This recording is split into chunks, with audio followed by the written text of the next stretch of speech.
السلام علیکم ناظرین، پروگرام پبلک افیئر میں خوش آمدید۔ کسی بھی ملک میں عوام کے مسائل یا ان کے مستقبل کے حل کے لیے جو ہے نا پارلیمنٹ کے اندر صرف دو ہی جماعتیں ہوتی ہیں جو ان کے مسائل یا ان کے مستقبل کے لیے جو فیصلے کیے جاتے ہیں، یا حکومت یا اپوزیشن۔ بدقسمتی سے پاکستان کے اندر حکومت ہو یا اپوزیشن، ان کو اپنے مسائل سے فرصت ہی نہیں کہ وہ عوام کے مسائل یا ان کے بارے میں سوچ سکے۔ اگر ہم دیکھیں تو پاکستان کے اندر موجودہ صورتحال کو دیکھا جائے تو عمران خان نے یہ ایک فیصلہ کیا ہے کہ میں اپنے عوام کے مسائل جو ہے نا ٹیلی فونک کے ذریعے سنوں گا اور ان کو حل کرنے کی کوشش کروں گا، لیکن 2 مرتبہ ان کے ٹیلی فونک گفتگو سننے کے باوجود ان کے جو لوگوں کے مسائل ہیں جوں کے توں ہیں، اور انہوں نے ایک تاثر دینے کی کوشش کی ہے کہ میں جو ہے نا وہ مافیا مجھ سے زیادہ مضبوط ہے، میں ان سے اور عوام سے جو ہے نا وہ اپیل کرنے کی کوشش کی گئی ہے کہ جو ہے نا آپ میرا ساتھ دیں اور ان مافیا کو پکڑنے میں یا ان کے سامنے میں کتنا مجبور ہوں وہ دکھایا گیا ہے۔ اس کے علاوہ ہم آج کے پروگرام میں بات کریں گے انٹرنیشنل حوالے سے کہ جی ایران اور امریکہ کے درمیان تعلقات، چین امریکہ ایران پاکستان کے حوالے سے موجودہ صورتحال کے اوپر کیا آج کل سینیریو چل رہا ہے۔ اس کے ساتھ ساتھ افغانستان سے اگر نیٹو کی فوجیں واپس چلی جاتی ہیں تو کیا آیا کہ یہاں پر ماحول سازگار رہے گا، یا آیا کہ جس طرح روس کے جانے کے بعد دیکھا گیا تھا کہ وہ کافی عرصہ خانہ جنگی رہی تھی۔ ان تمام موضوعات سے بات کریں گے۔ آج ہمارے ساتھ موجود ہیں سینئر تجزیہ کار رحیم اللہ یوسف زئی صاحب۔ ایک تو بہت شکریہ کہ آپ نے پروگرام میں شرکت کی۔ رحیم اللہ یوسف زئی صاحب سے میرا سب سے پہلا کوشچن یہ ہے کہ عوام کے مسائل تو جوں کے توں ہیں۔ عمران خان نے جو ایک نیا فیصلہ کیا ہے کہ جی میں عوام کے مسائل سنوں گا اور ان کو حل کرنے کی کوشش کروں گا، آپ کیا سمجھتے ہیں جس طرح عمران خان نے ٹیلی فونک کے ذریعے لوگوں کے مسائل سنے اور لوگوں نے ان کو شکایتیں کی، کیا آپ سمجھتے ہیں کہ ایک طرف سے تاثر نہیں گیا کہ عمران خان کی جو حکومت ہے وہ جو مافیا ہیں پاکستان کے اندر، شوگر مافیا ہو، آٹا مافیا ہو یا باقی دیگر مافیا ہو، ان کے ساتھ بے بسی کا ذکر کیا ہے کہ ایسے میں فیل ہوتا تھا، کیا تاثر دیا گیا ہے کہ وہ ان مافیا کے آگے بہت مجبور ہیں؟ آپ قوم سے اپیل بار بار کر رہے تھے کہ آپ ہمارا ساتھ دیں۔ اس حوالے سے آپ کس طرح دیکھتے ہیں کہ حکومت مجبور ہے یا مافیا مضبوط ہے؟ دیکھیں، وہ تو یہ نہیں مانیں گے کہ وہ ناکام ہو گئے ہیں، اور یہ کرپشن کا جو معاملہ ہے یہ تو واقعی اہم ہے، لیکن ایسا بھی نہیں ہے کہ صرف یہی ایک مسئلہ ہے۔ یعنی عوام کو زندگی گزارنی ہے، ان کو جو ہیں قیمتیں کم چاہیے، ان کو جو ضروری اشیاء ہیں اس کی فراہمی کا مسئلہ ہوتا ہے۔ یہاں بے روزگاری کے مسائل ہیں، امن و امان کے مسائل ہیں، اقتصادی مسائل بہت زیادہ ہیں۔ ان کو حل کرنے کی کوشش ہوئی، لیکن ہم دیکھ رہے ہیں کہ ہر کوشش ناکام ہوئی۔ اور یہ آپ لوگوں سے بات کرتے ہیں، ٹیلی فون سنتے ہیں، ٹھیک ہے کچھ لوگوں کی تسلی ہو جاتی ہے کہ جی ہم نے وزیر اعظم سے بات کی، لیکن کیا اس کے اوپر فالو اپ ہوتا ہے؟ کیا وہ جو مسئلوں کی نشاندہی ہوئی، جو شکایتیں کی گئیں، اس کے اوپر عمل درآمد ہوا؟ تو یہ بہت ضروری ہے۔ یعنی ان کو چاہیے کہ یہ جو لوگ ٹیلی فون کرتے ہیں، پھر اس کے بعد 1 ہفتے، 1 مہینے بعد، 2 مہینے بعد کم از کم ایک رپورٹ جاری کریں کہ اتنی شکایات ہوئیں، اتنی شکایات کا ازالہ ہوا اور باقی کے اوپر کام ہو رہا ہے۔ تو میرے خیال میں یہ تو آپ کتنے لوگوں کی باتیں سنیں گے؟ یہ تو 22 کروڑ عوام کا ملک ہے، کتنے لوگ آپ کو ٹیلی فون کر سکیں گے، کتنے اپنے مسائل کی نشاندہی کریں گے؟ تو یہ اس مسئلے کا حل نہیں ہے۔ یعنی آپ کو مجموعی طور پر گورننس کو بہتر بنانا ہے، عوام کی رسائی بہتر بنانی ہے۔ ہمارے ہاں بڑے یہاں پہ اصلاحات ہوئیں۔ دیکھیں یہ رائٹ ٹو انفارمیشن جو ہے، معلومات تک رسائی، یہ کتنا اچھا ایک قانون ہے، ایک طریقہ ہے، لیکن یہاں خیبر پختونخوا میں سب سے پہلے یہ شروع ہوا۔ یہاں پہ RTI کمیشن بنا 2016 میں، اور آپ دیکھیں ابھی تک صرف 14,000 لوگوں نے درخواستیں دی ہیں معلومات حاصل کرنے کے لیے، اور کافی لوگوں کو معلومات نہیں ملی، انہوں نے پھر شکایت بھی کی۔ تو یہ تو بہت کم تعداد ہے۔ یہ آپ جو بھی کام کرتے ہیں کم از کم اس کا پھر ایک فالو اپ کریں، ایک ریویو کریں اور دیکھیں کہ اس میں کیا کمی ہے۔ نہیں، رائٹ ٹو انفارمیشن کے بارے میں عوام کو آگاہی نہیں ہے۔ پہلے تو ان کو آگاہ کریں کہ یہ آپ کے پاس ایک نیا حق ہے، آپ معلومات حاصل کریں سرکاری اداروں سے اور آپ اپنی شکایت کریں، لیکن میں سمجھتا ہوں کہ وہی ہمارے یہاں مسئلے ہیں گورننس کے، قانون اصلاحات کے لیے کام تو ہوتا ہے لیکن مسئلے اگر حل نہیں اختلاف ہوتے۔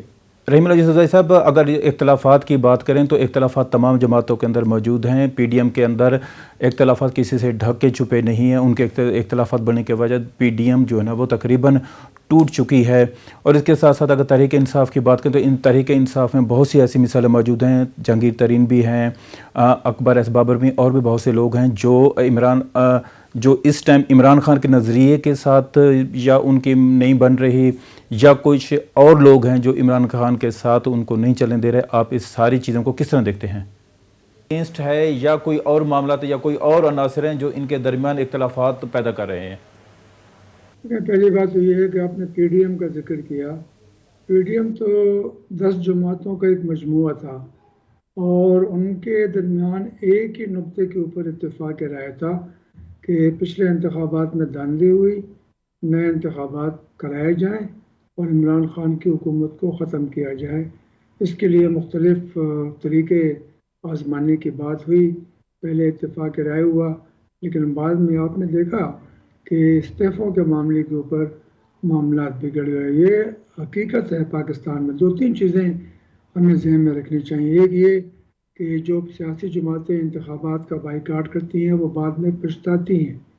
انتخابات ہو کر رہتے ہیں، لوگ چاہتے ہیں کہ انتخابات میں حصہ لے، یہ ان کو ایک موقع ملتا ہے. تو انتخابات کا بائیکاٹ جب بھی پاکستان میں ہوا، چاہے وہ بڑی جماعتوں نے کیا، وہ ناکام ہو گیا. دوسری بات یہ ہے کہ آپ جب مختلف ایک مجموعے کو اکٹھے کریں گے جن کی سوچ میں فرق ہے، جو ماضی میں آپس میں اختلافات رہے ہیں، اپوزیشن اور حکومت کا حصہ رہے ہیں، تو یہ آپ کو وقتی قسم کے اتحاد تو بن جاتے ہیں ایک محدود مقصد کے لیے، لیکن آپ اپنے مقاصد اگر حاصل کر بھی لیں، عوام پوچھتے ہیں کہ اس کے بعد کیا ہوگا. یہ جماعتیں کیا اکٹھی رہیں گی؟ کیا یہ کوئی انتخابی اتحاد بنائیں گی؟ کیا یہ جو مسئلے ہیں یہ حل کر پائیں گی؟ یعنی یہ ایک بڑا ایشو تھا پی ڈی ایم میں کہ پی ڈی ایم تو ٹھیک ہے ایک اتحاد ہے، کمپین بھی چلائی اور باوجود کہ اختلافات کی باتیں شروع سے ہو رہی ہیں، وہ بالکل میرے خیال میں عوام نے صحیح اس کو جانچا اور پہچانا کہ اگر یہ حکومت چلی بھی جائے، چاہے اس سے وہ ناراض ہیں، لیکن اس کا متبادل فی الحال کوئی نہیں ہے. نئے انتخابات اتنے جلدی نہیں ہونے چاہیے. تو پی ڈی ایم کی ناکامی کی یہ بھی ایک وجہ ہے.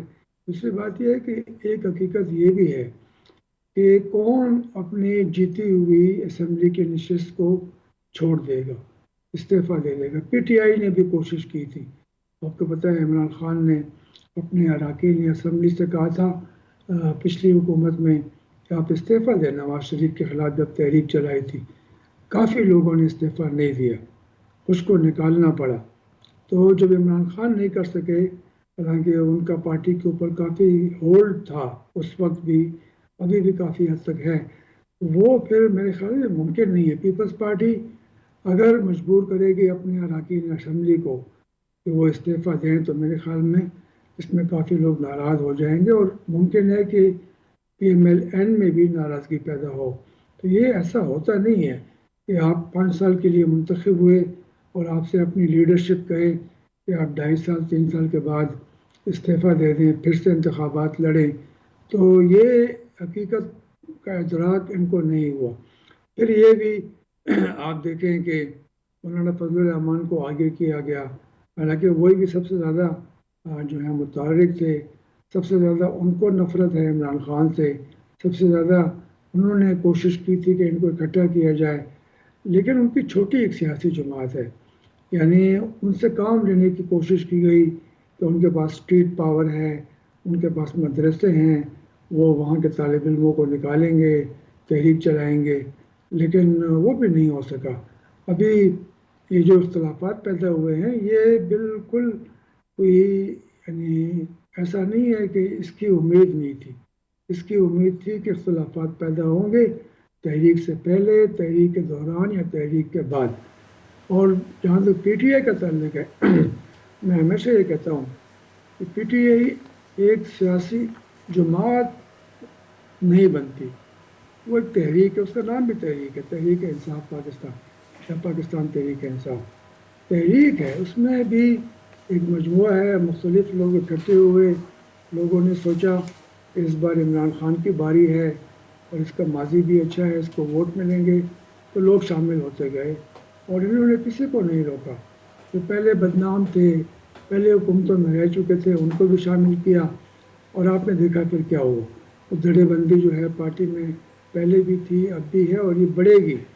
ابھی تو یہ حکومت کا حصہ ہے، حکومت میں ہے، مزے میں ہے، لیکن جب یہ حکومت ختم ہو جائے گی تو پھر میرے خیال میں پی ٹی آئی میں کافی جو ہے توڑ پھوڑ ہوگی، کافی اس میں اختلافات پیدا ہوں گے. اس کی یہ حیثیت نہیں ہوگی جو ابھی ہے، یہ پارٹی بہت کمزور ہو جائے گی. سر اگر پی ڈی ایم کے اختلافات کے حوالے سے بات کریں تو اگر پی پی یہاں سے پی ڈی ایم سے علیحدہ ہو جاتی ہے اور پنجاب کی اگر بات کریں تو پنجاب میں جو ہے نا پی پی کو اور نون لیگ کو اپنی پوزیشنیں برقرار رکھنے کے لیے ایک دوسرے کا ساتھ چاہیے تھا.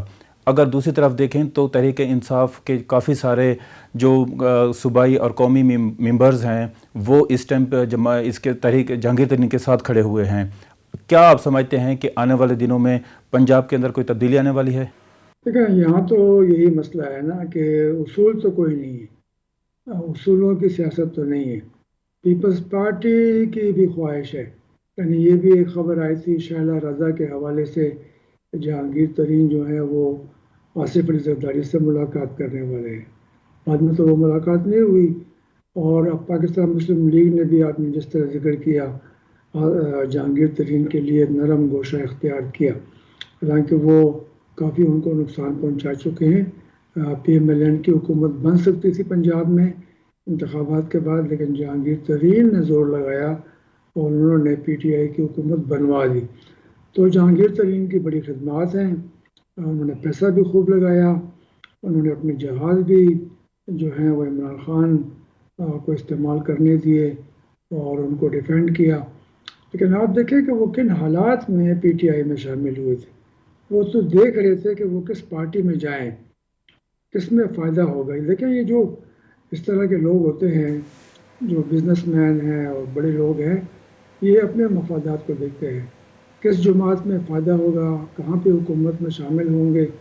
اب جہانگیر ترین جو ہیں ان کی خدمات تو بہت ہیں، پارٹی کے سیکرٹری جنرل رہے ہیں، لیکن یہ ہے کہ اب یہ جو ان کے خلاف الزامات آ گئے ہیں، اسکینڈل بن گئے ہیں، اور جو عمران خان کا نعرہ ہے اور جو تکرار سے کہتے ہیں کہ وہ این آر او نہیں دیں گے اور وہ احتساب کریں گے، تو ابھی وہ خود پھنس گئے ہیں. عمران خان اگر جہانگیر ترین یا باقی جو ان کے ہاں لوگ ہیں جن کے اوپر الزامات ہیں ان کے خلاف کارروائی نہیں کریں گے تو ان کی سارا جو ان کا ایک منشور ہے، جو ایک ان کا نعرہ ہے، وہ بیکار ہو جائے گا. اس کے اوپر یقین نہیں ہوگا. آئندہ کی جن کی سیاست ہوگی وہ بڑی کمزور پڑ جائے گی. یہی ایک نعرہ ہے جو پاکستانی عوام کو پسند ہے، احتساب ہونا چاہیے. سب اس کے حق میں. مشرف کو بھی شروع میں اسی لیے حمایت حاصل ہوئی کہ انہوں نے احتساب کا نعرہ لگایا. لیکن اب یہ ہے کہ یہ کیا کارروائی ہوگی، رعایت ہو جائے گی جہانگیر ترین سے ان کی پرانی خدمات کی وجہ سے، کہ اب بھی پی ٹی آئی کو جہانگیر ترین جیسے ایک اہم سیاستدان کی ضرورت ہے. کیونکہ میں نے پہلے بھی کہا نا آپ سے کہ یہ جو لوگ ان کے ساتھ ہیں یہ حکومت کی حد تک ہیں. بالکل ٹھیک سر. ایسا نہیں ہے کہ سارے لوگ، لیکن جو نظریاتی لوگ ہیں وہ تو رہیں گے، لیکن جو باقی لوگ شامل ہوئے آخر میں جا کر یا ابھی شامل ہو رہے ہیں وہ لوگ ہیں جو بالکل ایسے ہیں کہ ان کی وفاداری جو ہے اس کے اوپر آپ کو کوئی یعنی امید نہیں رکھنی چاہیے. اگر ہم پی ڈی ایم کے اختلافات کے حوالے سے بات کریں تو پی ڈی ایم کے اندر ایک تو اختلافات تو بڑھتے جا رہے ہیں. پی پی، نون لیگ اور اے این پی نے بھی آپ نے دیکھا کہ جنہوں نے امیر حیدر ہوتی نے بھی اسی طرح حوالے سے پریس کانفرنس کی اور انہوں نے ایک واضح اور انہوں نے دعویٰ کیا ہے کہ یہ جماعت اب صرف 2 سیاسی جماعتوں کے اتحاد پر رہ گئی ہے. اب مستقبل میں پی ڈی ایم کا کیا مستقبل دیکھتے ہیں؟ دیکھیں پی ڈی ایم تو فی الحال برقرار ہے. پی ڈی ایم میں اگر یہ 2 پارٹیاں نکل بھی گئیں، اے این پی تو نکل گئی ہے، پیپلز پارٹی بھی نکل جائے گی میرے خیال میں، تو 8 پارٹیاں تو رہ جائیں گی. ٹھیک ہے، 8 پارٹیوں میں 2 پارٹیاں بڑی اہم ہیں، ایک پاکستان مسلم لیگ نواز اور ایک JUIF. لیکن اور پارٹیاں بھی ہیں، چھوٹی ہیں، لیکن ان کا کچھ نہ کچھ کسی نہ کسی علاقے میں اثر ہے. تو یہ ہے کہ میں سمجھتا ہوں کہ PDM رہے گی، لیکن ظاہر ہے وہ پرانی بات تو نہیں ہوگی. ایک تو ویسے بھی ان کو جو ایک نفسیاتی ایک اثر ہوگا کہ PDM بکھر گئی ہے، یا ان کے پاس وہ اسٹریٹ پاور نہیں رہی. سندھ میں خاص طور پہ صحیح. ان کو بڑا مسئلہ ہوگا. پیپلز پارٹی اگر نہیں ہوگی، خیبر پختونخوا میں ANP اگر نہیں ہوگی تو پھر بھی اس کا بھی اثر پڑے گا. حالانکہ ANP کافی کمزور ہو گئی ہے. لیکن میں یہ سمجھتا ہوں کہ PDM کے لیے اب تحریک چلانا اور تحریک کو پھر برقرار رکھنا اور تحریک کے ذریعے PTI کی حکومت کو گرانا ممکن نہیں رہا. پہلے صحیح. بھی نہیں تھا، لیکن اب تو میرے خیال میں بڑا مشکل ہو گیا ہے. اس لیے میں سمجھتا ہوں کہ چاہے یہ حکومت کتنی بھی ناکام ہے، کمزور ہے اور اس میں اختلافات ہیں، یہ ممکن ہے اپنے 5 سال پورے کر لے. جو ہمارے مقتدر ادارے ہیں اور ہماری آرمی خاص طور پہ وہ کہتی ہے کہ جی ہم تو جمہوریت کے ساتھ ہیں، ہم تو جمہوری حکومت کا ساتھ دیں گے. اگر واقعی ایسا ہے تو پھر یہ اس جمہوری حکومت کو، منتخب حکومت کو اپنے 5 سال پورے کرنے چاہیے. صحیح. اور یہ ہے کہ اس میں PDM کو، باقی جماعتوں کو وقت بھی مل جائے گا صحیح. تو وہ اپنے گھر کو ٹھیک کریں، اپنے آپ کو منظم کریں، اس کے بعد کوئی تحریک کی بات کریں. سر اگر امریکہ اور ایران کے حوالے سے اگر بات کی جائے تو کافی دنوں سے ان کے اندر کشیدگی چل رہی تھی ایٹمی پروگرام کے حوالے سے. ابھی حالیہ دنوں کے اندر امریکہ کی طرف سے ایک بیان جاری کیا گیا کہ اگر ہم دوبارہ سے جو ایٹمی پروگرام تھا ایران اور عراق کے حوالے سے ایک جو ہے نا وہ کمیٹی بنا دیتے ہیں، اس کے اوپر بات چیت ہو سکتے. آپ اس ساری چیزوں کو خطے کے لیے کس طرح دیکھتے ہیں؟ دیکھیں، یہ جو بائیڈن کی جو پالیسی ہے یہ اس کا ایک بڑا اظہار ہے. یعنی وہ چاہتے ہیں کہ ایران سے پھر سے بات کریں اور جو ایٹمی پروگرام کے حوالے سے معاہدہ ہوا تھا اس کو پھر سے بحال کریں.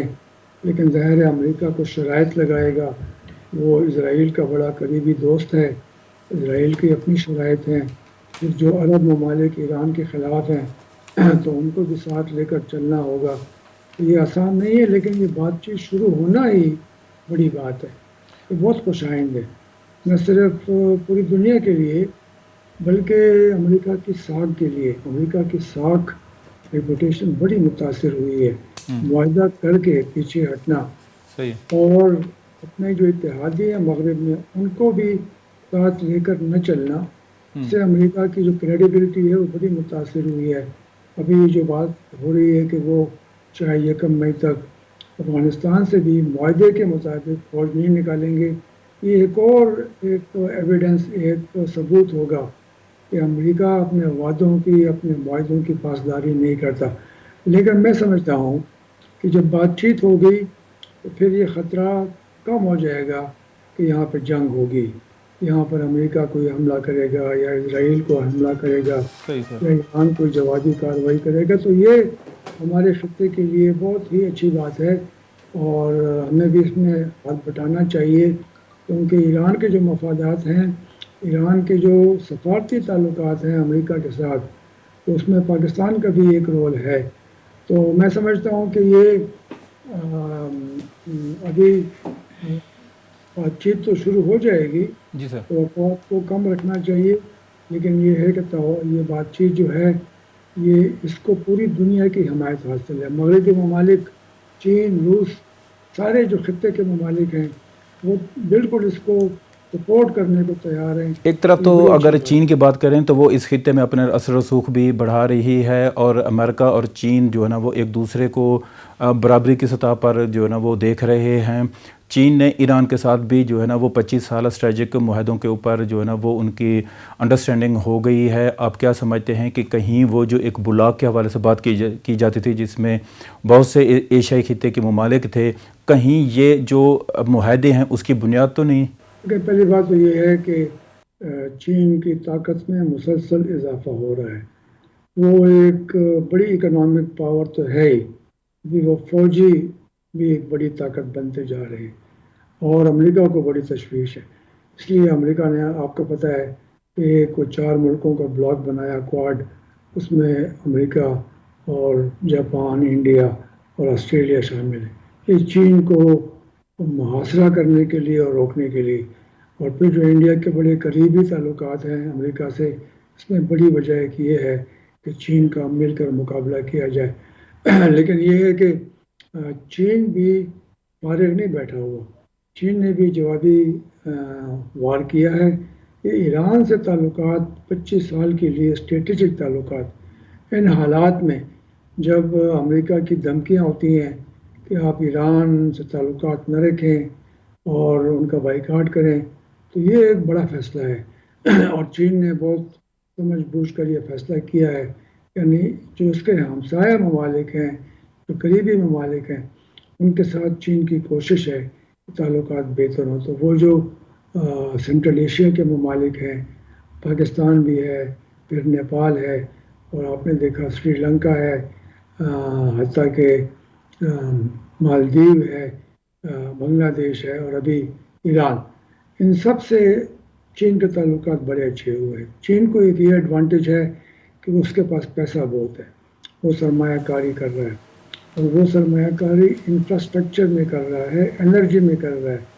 جس ملک کی جو ضرورت ہے، سڑکیں چاہیے، ریلوے کا نظام چاہیے، ایئرپورٹ چاہیے، پل چاہیے، زراعت میں ترقی چاہیے، تو وہ چین کرنے کو تیار ہے۔ پھر ایک اور بات کہ چین جو ہے وہ کسی ملک کے معاملات میں مداخلت نہیں کرتا، یعنی آپ نے دیکھا سارے مغربی ممالک، چاہے وہ اپنے جی ڈی پی کا 1% پوری دنیا کو امداد دیتے ہوں، صرف 1%، وہ بھی جناب آپ سے آپ کو شرائط منواتے ہیں۔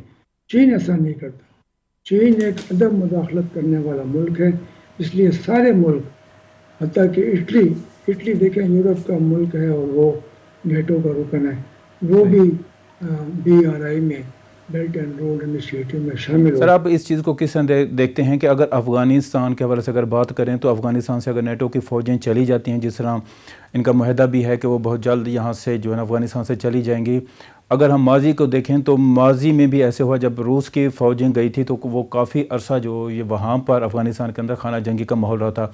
کیا ہم سمجھ سکتے ہیں یا آپ کی نظر میں کیا ہے کہ اسی ماضی کو نہیں دہرایا جائے گا کہ کہیں امریکہ کی یا نیٹو کی جو فوجیں اگر چلی جاتی ہیں تو وہاں پر کوئی اس طرح کا ماحول تو نہیں بن سکتا، خانہ جنگی رہے گی؟ اور آپ کی نظر میں افغانستان کا پائیدار اور مستحکم حل کیا ہے؟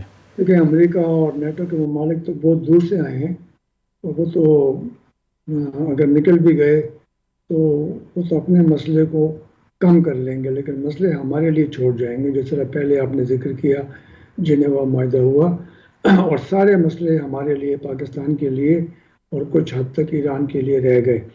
اب یہ ہے کہ لگ یہ رہا ہے کہ امریکی 1 مئی تک نہیں جائیں گے، ایک اور بین الاقوامی معاہدے کی خلاف ورزی کریں گے، لیکن امریکہ سپر پاور ہے، اس سے پوچھنے والا کوئی نہیں ہے، اور معاہدے میں یہ شامل بھی نہیں ہے کہ اگر کوئی خلاف ورزی کرے گا تو اس کو کیا سزا ملے گی۔